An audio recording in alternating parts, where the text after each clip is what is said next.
Everyone, and welcome back. And it is open season and the police have tunnel vision and Jonothon is their man. And this just turned into a courtroom drama. So there's two questions here. First, did he do it? And second, will he be found guilty? And I like the pacing of this episode because we leave off exactly where we left off, with Grace calling the authorities on her husband. And so they come over, and throughout this episode, you're not really sure, right? Like, they're trying to figure out, does Grace know anything? And even if she didn't, is there something we can kind of say to her that would convince her to turn on him? Because they really want him to go to jail for this. Like, this much is clear. It doesn't look like they're investigating anybody else. And as we learned in the last episode, the father had an alibi. So Jonothon is the only one. So they come over and they're trying to figure out, okay, like, did you know that he was here? Like, what's really going on here? And they kind of drop the bomb that, like, Jonothon is indeed the father of this child. And Grace has this flashback. And all of a sudden, that first episode just becomes a lot more juicy and dramatic. Because if you remember, at this fundraising kind of planning get-together, Elena had her baby and she was like breastfeeding her baby in front of everybody. And people thought it was like passive-aggressive and weird. But I guess with the knowledge that Jonothon is the father, it really was passive-aggressive, right? Like, it might have been a sign of like, hey, look how young I am, look how pretty I am, and look how old you are. But Grace just didn't really see that, right? And now she's having flashbacks where things are starting to make sense. And despite all the bad news that Grace gets, she seems to defend him, right? Like, for everything the police say, she has an answer. And so they whisk Jonothon away and they throw him in jail. Like, he's in jail. That's it, right? Like, they are not investigating anyone else. He's the only one. And there's a lot of information we get here from like the media and everybody else, specifically this murder weapon. So it seems like she was killed, or they think that she was killed by Elena's sculpting hammer. And they don't know where the sculpting hammer is. And so the police are kind of looking for it, I guess. And not only that, but like her son is obsessed, right? Like, he's on his phone. Everybody's obsessed with this case. Like, this is just the stuff of movies, right? Like, they want to see him go to jail. Like, everybody's convinced that he's did it. Everybody's telling Grace, like, you need to get a lawyer. You need to protect yourself. And man, like, a lot of horrible things happen and they get the ball rolling, right? So we get to Jonothon's bail hearing. And just before his bail hearing, again, you see Sylvia calling Grace, telling her, you need to get a lawyer, you need to do this, you need to do that. And Sylvia is somebody who has way too much information, in my opinion. And she has her finger on the pulse. And you can't tell if she's doing this for Grace's benefit or she's trying to keep up, making sure that she's always in the know. But it makes you wonder, why is she so interested? Like, because, correct me if I'm wrong, I feel like a lot of people would kind of want to distance themselves from Grace. And like, Sylvia is really kind of putting herself out there, and it could be that she's a really good friend, or it could be that she knows a lot more than she's saying. So we get to this bail hearing. The press is all over it. He has a public defender, which we'll talk about in a minute.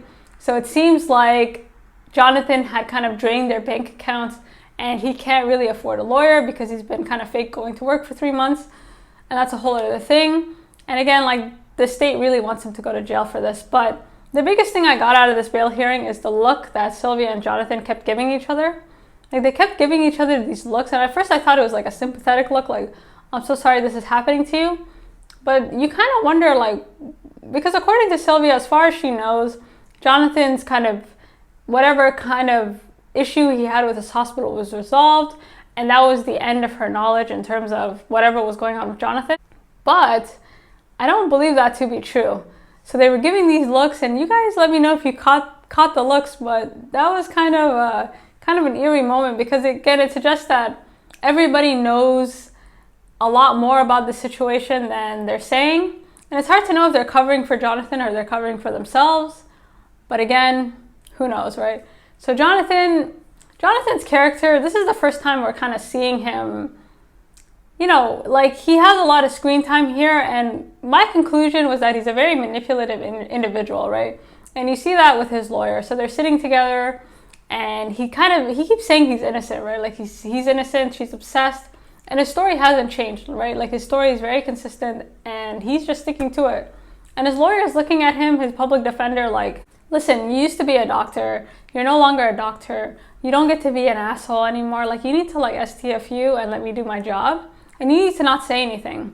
And what I found interesting about this conversation is the way Jonothon kind of switched up, right? Like, he was very adamant, and he's very, like, he knows that he has a public defender, And I don't know, you guys let me know what you thought of that scene. I thought the way he kind of switched up was interesting, because at the start, he's like claiming his innocence, like, do you care? And he doesn't really get the reaction out of his lawyer that he wants, right? Instead, his lawyer is like, listen, I don't really care. That's not my business. And towards the end of that conversation, Jonothon just kind of switches up and says, okay, can you please bring me my wife? Like, I really want to talk to her. Like, he gets all like, you know, really, he humbles himself. He takes in what his lawyer is saying. And maybe I'm reading too much into this, but it seems like Jonothon is someone who's very good at reading people, and he's very good at getting what he wants, right? And that's clear. He's able to convince his wife enough that there is a possibility. And this lawyer, like, the contrast between his conversation with Jonothon and the contrast between his conversation with Grace was really interesting. So he's not really sure what to think of Jonothon, so he goes over to Grace. And Grace is a deer in headlights, right? And the term he used is post-traumatic betrayal. Basically, his logic is that Grace is in such a state of like trauma at the moment that she kind of sees Jonothon as someone capable of anything, and he's able to kind of kill or do whatever. And he's trying to figure out, like, okay, if you kind of manage to isolate your anger, is Jonothon someone capable of like kind of causing all this mayhem and all this trauma? And Grace is basically like, no, like, I wouldn't be married to him if I could. But again, like, what he says is interesting, because according to this lawyer, he doesn't feel like Jonothon is a killer. He might be a scumbag, but he's not a killer, right? And this is based on his gut instinct and years of reading people and this and that. But again, it depends on how you see the conversation, right? And Grace, again, she just doesn't know what to do. She's in a state of shock. And her natural reaction is just to keep defending him and keep hoping that this is just one giant misunderstanding that's going to go away, but it's not going to go away. But whatever the case, like, this lawyer is able to convince Grace to go over and see him. And this prison visit between Grace and Jonothon, like, the show is really clever because it's all about body language. Like, they say things, but you have to pay attention to actually what they're doing. And so Grace miraculously goes over to see him. I would not have saw him. Like, I would have just cut him off and like gotten a lawyer, but anyways, to each his own. And if you notice, she can't even look at him, right? Like, she keeps looking to the side, she keeps looking up, because she's trying to preserve this like image, right? Like, she keeps trying to remember him as like this perfect doctor who cares about his patients. And that could be true, right? Like, the two can exist at the same time. Like, he could have been a really good doctor that cared about his patients, but he can also be a killer. Like, the two things can exist in the same space. And his whole argument, again, is like, she was obsessed. Like, you know my heart. Like, you would never, I love that line. Like, you know my heart. You know that I don't have it in me to do any of this. But again, like, Grace, her world is being destroyed, and she's like, well, I thought I knew you, but I don't. Again, you know, it's hard to tell with Jonothon because he's so charming, right? Like, he's so like, you don't know what to think of him. You're either neutral or you kind of want to believe him. Like, he has that effect. And again, I keep going to that meeting he had with his public defender. Like, he was able to successfully convince him to bring Grace to kind of visit him in prison. And that took some manipulation on his part, right? Like, he really humbled himself. And now he's humbling himself again. He's like, you know my heart. I'm not claiming to be a good person, but I'm not a killer.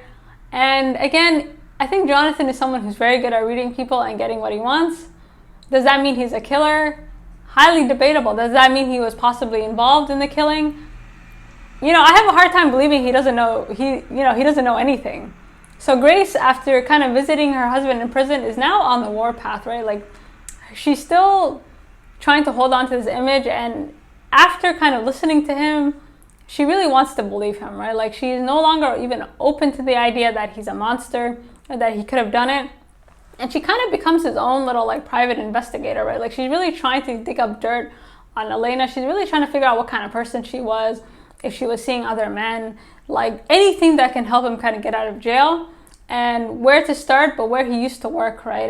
And she goes back to kind of the scene of the crime, which is where this affair took place, right? So Jonothon met Elena at a hospital when he was treating her son for cancer. And so she decides to call up one of his colleagues and just have a chat. And this chat was the best thing ever, right? And it kind of illuminated a lot of things, which is that Grace is either in denial or that she's involved, right? So this doctor sits down with her, has a confidentiality agreement. He shouldn't even be talking to her. And he basically breaks it down. He says, listen, your husband, you need to acknowledge first that he's not exactly who you thought he was. Like, first of all, you need to acknowledge that, which of course she doesn't acknowledge. And his whole thing is that Jonothon is somebody who got off on all this pain. He's somebody who really, he was so narcissistic, and he really loved the emotion coming at him, right? Like, he kind of dealt in a field of medicine where kids are dying. You're dealing with people at their worst, at a very high emotional state, and people are really trusting him, and they really see him as kind of a god, right? Like, they feel that Jonothon is the only thing standing between their child and death, and that's something he took almost too personally. And according to this doctor, he started to see himself as a god, and he started to really kind of like just get off on this. But also the biggest thing is that him and Elena were not hiding their affair. You know what I mean? Like, he was willing to give it up, it seems, and he did. He risked it all, and now he's sitting in jail. So the fact that he wasn't even trying to hide his affair from his colleagues was really interesting, because according to him, she's obsessed, right? And not only that, like, think about it. If you're Jonothon and you work in a hospital and you're like, you think you'd want to cover the affair, right? Like, you think you'd kind of distance yourself, but according to this doctor, like, no, they were just kind of flirting, and like, it was clear that there was something going on, and Jonothon didn't really care who saw. So again, he's dropping facts, and with every kind of revelation that he's making, Grace just keeps interrupting, right? She's like, no, like, you that's not true. Like, she was obsessed with him, like, you know, like, she was the problem, like, and she keeps saying that he was a great doctor. Like, I saw it, like, I saw that he cared about his patients. And again, that could be true. Like, he could have like, what she saw was real. Like, he was somebody who cared, but that doesn't necessarily mean that he's not a killer, or that he's not somebody who isn't capable of doing horrible things. And it seems like Grace has a problem accepting that the two things can kind of exist in one space.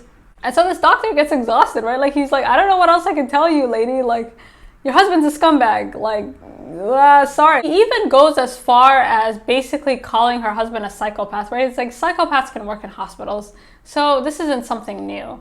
And I think that's what Grace is thinking. Like, how can somebody so kind be so cruel? And the doctor's response is, he wasn't kind, he was a narcissist. And that's why he did his job well, because he loved the praise. And that's kind of like earth-shattering, right?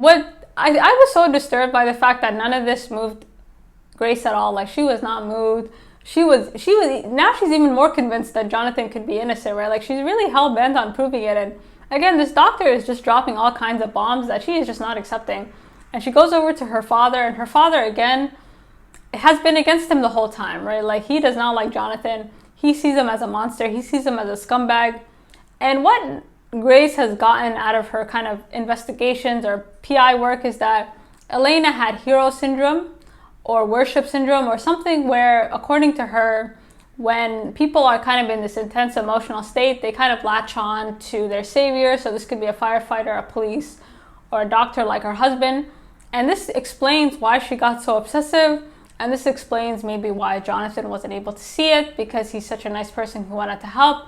But according to Grace, crazy people do crazy things, and there's no way he could have saw this coming. And I love that line, like, crazy people do crazy things. And it's like, Grace, like, how are you interpreting this information? Like, what do you really, like, she's trying so hard not to see the truth. And again, you wonder, like, why that is. And her dad has a few truth bombs himself, right? Like, he's listening to his daughter. He can't tell if she's just in shock or that she really believes what she's saying. But throughout, we find out a lot that everybody's been covering for this guy for months. So it seems like Grace's father had given him $500,000. And initially, Jonothon had come to her father. Again, here's another sign of manipulation. He'd come to her father initially saying, we need help with paying our son's tuition, $50,000.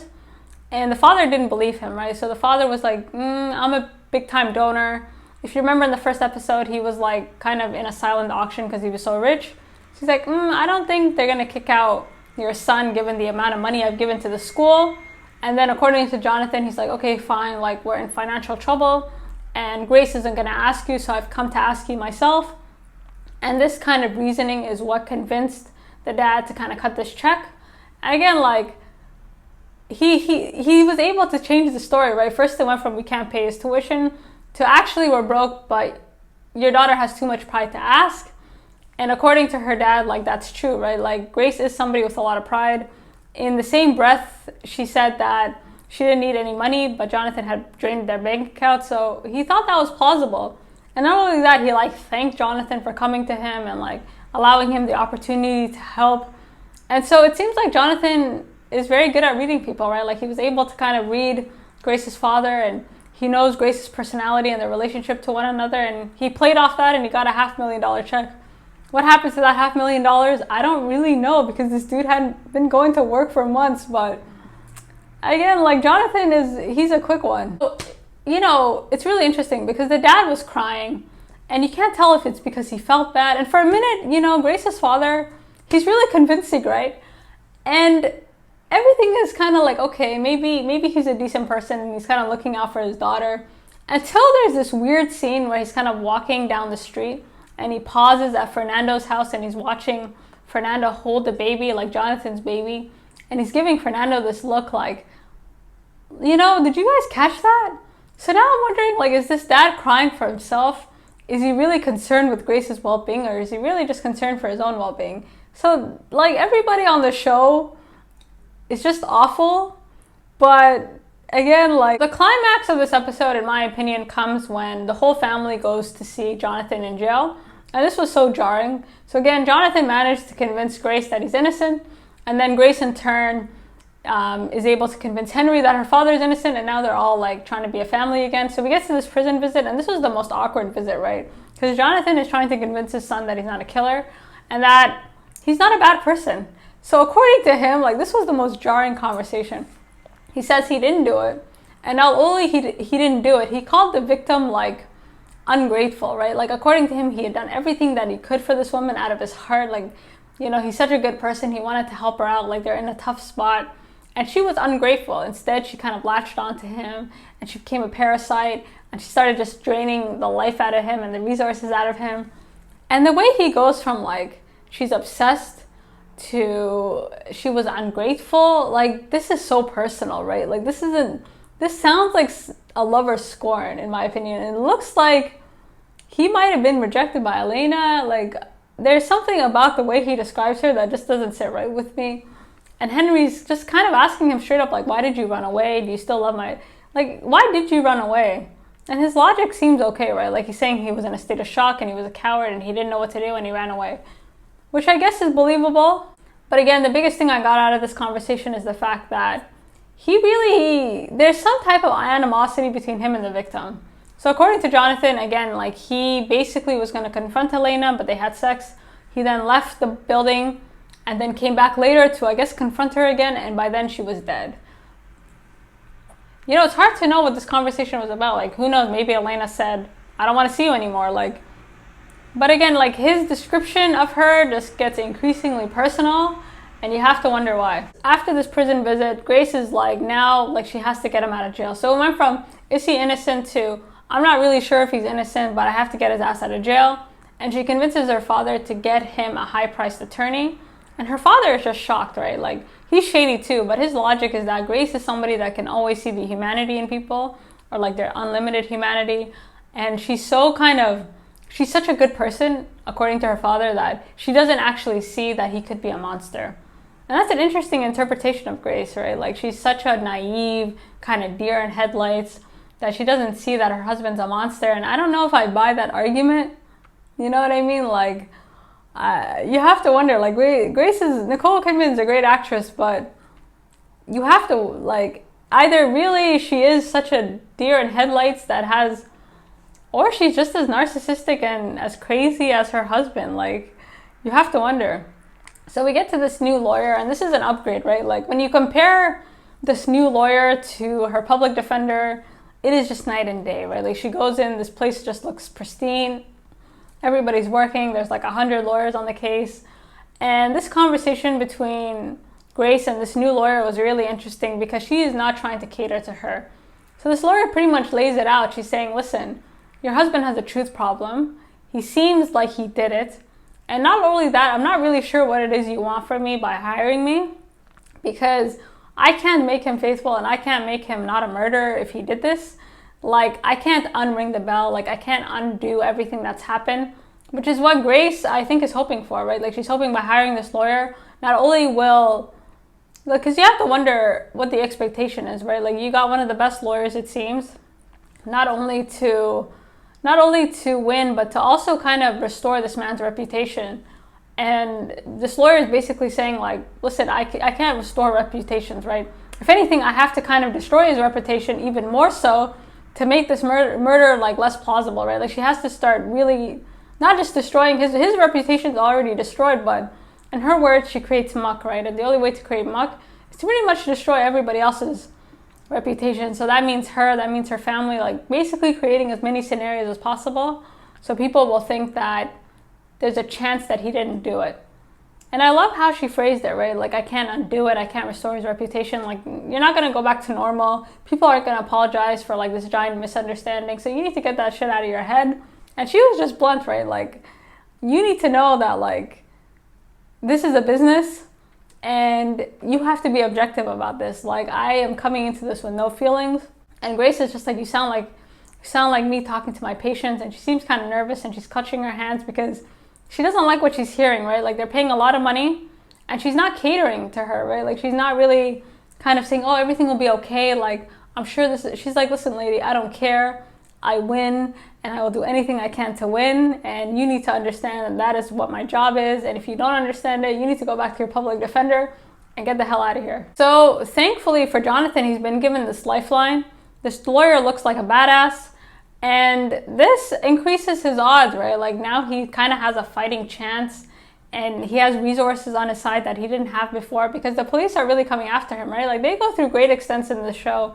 They go over to Grace's father, basically trying to convince him, like, listen, you need to convince your daughter that, like, you know, she needs to be forthcoming, like, she's hiding something, she's not being 100%. And again, Grace is not being 100%. Like, either, whether she knows anything about the murder, we don't know. But for sure, she's not being forthcoming about her and her husband's past relationships. Like, maybe he cheated in the past. Maybe they've had a few close incidents with people. Like, maybe there was somebody else who was obsessed. Like, you know, like, we don't know the story, but she refuses to say anything about her family. And she refuses to give them anything short of, he didn't do it. And so the father wasn't convinced. And he's just like, you need to get your ass out of here and go. And it's really interesting how Jonothon throughout is like rubbing off on everybody, right? Like, he's rubbing off on everybody but Grace's father.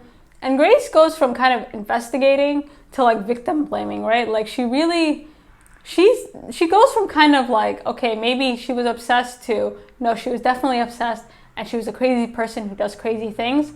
And one of the most jarring scenes is when she meets with Fernando, like Elena's husband. And he kind of tells her straight up, like, you need to stop disrespecting my wife. You need to stop talking shit. Like, if you have questions, you need to ask me. And Grace is just victim blaming. She's like, your wife she has psychological problems. Like, everything is my business.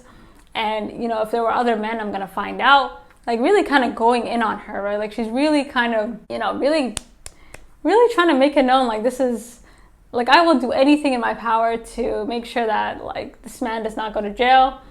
And again, it's hard to know, like, like, the way she talked to him was shocking. I was surprised that Fernando had the audacity to even ask for a meeting. Like, it took some guts, right, considering their situation. But he was tired, and Fernando, we don't know what Fernando's alibi is, but we know for a fact that the police have ruled him out. And towards the end of the episode, we realize why. And Grace is a really interesting character because she agreed to talk with Fernando, and then she goes ahead and goes to the police and says he was harassing her, right?